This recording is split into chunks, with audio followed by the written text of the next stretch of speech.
After the anti-dementor lesson, Harry asked Professor Lupin if it was true that Sirius Black and Harry's father had been friends. Professor Lupin seemed disturbed by the question. He would only say that he had known Sirius once, or thought he did. Ah! Scabbers is gone! And you know what I found on the floor? Cat's hair! Orange cat's hair! You're not suggesting Crookshanks? I just heard they're going to execute Buckbeak because he attacked Malfoy. No! They can't! This is all Malfoy's doing. He's the one who wants to be punished. There must be something we can do. An appeal. An appeal, that's it. I'm sure I've read about a case of hippogriff baiting. We can look in the library. I'll come along, but I've had it with that monstrous cat of yours, Hermione. I wonder where Madam Pince is. Maybe Crookshanks got her too. I know she'd let us look at those books on hippogriff baiting. It's an emergency. It kept in that legal section over there, but it's locked up. There must be some other way to get up there. All right, but let's just try and do this without getting into trouble. Trouble? Who says we'll get into trouble?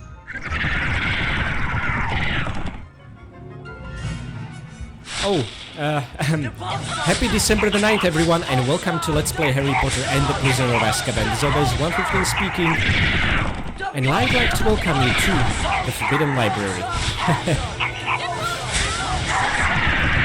Okay, keep going. These things are at least less vicious than the pages of the monster book. Oh my goodness, that was quite the beginning. You can find a way to get us up to that legal section, Ron. Right.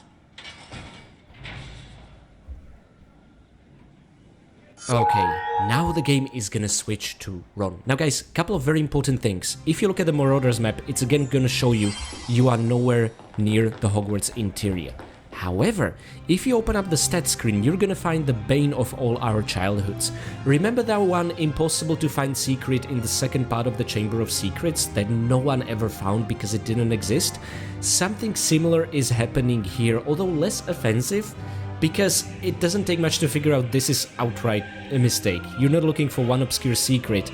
This is the count for the interior of the Hogwarts castle. However, we are not in it, and also it doesn't carry over the progress of the 4 secrets we already found there. So just ignore the secrets count completely.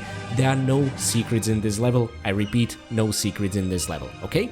However, we need to heal up Hermione. Well, there are some chocolate frogs there to help us do just that. Now, before we carpe retractum ourselves away, let's do some optional exploration through the library. And I'll be honest guys, when I heard there's gonna be a level in the Forbidden Library, I immediately got flashbacks to sneaking down from the tower, you know, in the Philosopher's Stone. Don't expect that, nor the awesomeness that was the library in the Chamber of Secrets Extended Restored mod.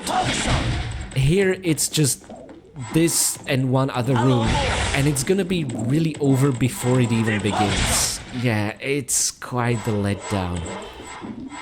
Nevertheless, let's try to enjoy it for what it is, and that's the goodies we are gonna find in it, okay? Now again, I always welcome character switching, but this would be fun part of a puzzle if we were the ones doing the character switching, not the game for us. Anywho, the table is down here, but the moment we carpe retractum ourselves up, the table's gonna come up, which is pretty neat, and now Ron can essentially do this alone. He cannot open this even if he casts real fast, but what he can do is open up the chest over here, which should have a wizard card, which is always nice. And let's not forget the pasties, we'll need plenty more where that came from. This should be Falco, right? Falco Isolon, ancient Greek. The first recorded example of an animagus, he could transform himself into a falcon. Not to be confused with the ancient Greek guy who could summon the Patronus, the size of a giant. Falco here is an animagus, which is a new term to the third book, or the third movie / third game. So they wanted to give some example of an animagus wizard outside of McGonagall. And as we're gonna find out later, Sirius Black. So, let's allow our friends to come up here. A bookcase stairway! And now, for no reason whatsoever, we're gonna switch to Hermione, who can cast Alohomora the same way Ron could. I guess it was intended just to get her up top to let her continue and to allow the game narratively to leave Ron and Harry behind. Alohomora! I'll take it from here, Ron. You and Harry go and keep a lookout. We'll shout if Madam Pinch shows up. She won't. Just want to say that out loud. Also, hiding away from Filch was so much more terrifying than Madame Pince. Come on. Anywho, guys. So, for now, let's save the game. And now, remember the same glitch with the secret wall in the Hogwarts Express? If this target reticule is not showing, that means it can be Lumosed away. There we go. And now, just an encounter with an army of imps. Hermione's cornered here. This is actually kind of terrifying, not gonna lie. Oh, 3, nice. But I still didn't beat my record of 4 with 1 blow. Oh, cakes aplenty. That is nice, all those calories. And now, a really cool hint. You see a portrait with a fireplace being lit on this wall over here. How can we start fire? Well, it's not like Hermione learned Incendio spell in her first year. Harry had that Anna. So instead, what we can do is fly around with the dragon. Now you can look to the previous area, but there's really nothing there.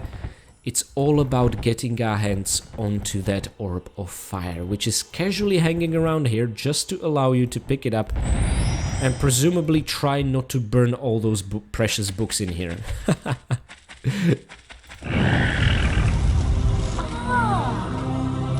Now guys, those of you who played the console versions of the Harry Potter games back in the day, didn't you learn new spells via finding spellbooks? Wasn't that the usual process?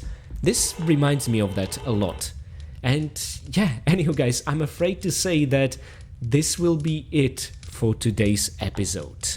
But before I say farewell for the day, I want Hermione to get the book, and I also subsequently want to say thanks to my absolutely amazing patrons. There's the book! Perfect. Now straight to Hagrid's.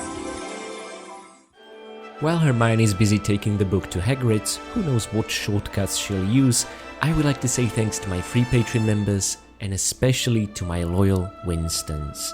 Blank Goopel, Mick, Severin Drax, Enstickle, Katie Danger, Pooh the 2, Basic Branny, and Bino. Next, I would also like to give big thanks to my caretaker Winstons, Michael McConkey, Karavetu, Renegade Durney, Blanket Fox, Jonathan Jones, Dig Debby, and PD92. I would also like to give special thanks to my brave veteran Winstons, Andrea Paviglianiti, Alexander, and Richard Dearman. And finally, I would like to give one very, very special thanks to my one and only fine vintage Winston, Akira Foxmind. Thank you all so much for your support and for making this year's Advent Calendar Marathon a possibility.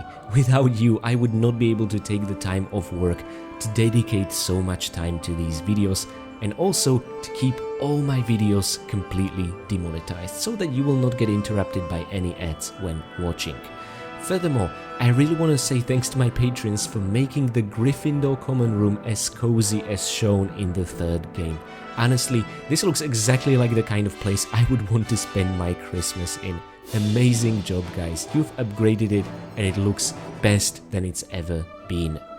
Now, in tomorrow's episode, we're gonna do some additional thorough exploration close to the Gryffindor common room as well, so you have that to look forward to. I do hope to see you tomorrow for a much longer episode than the bite-sized one today.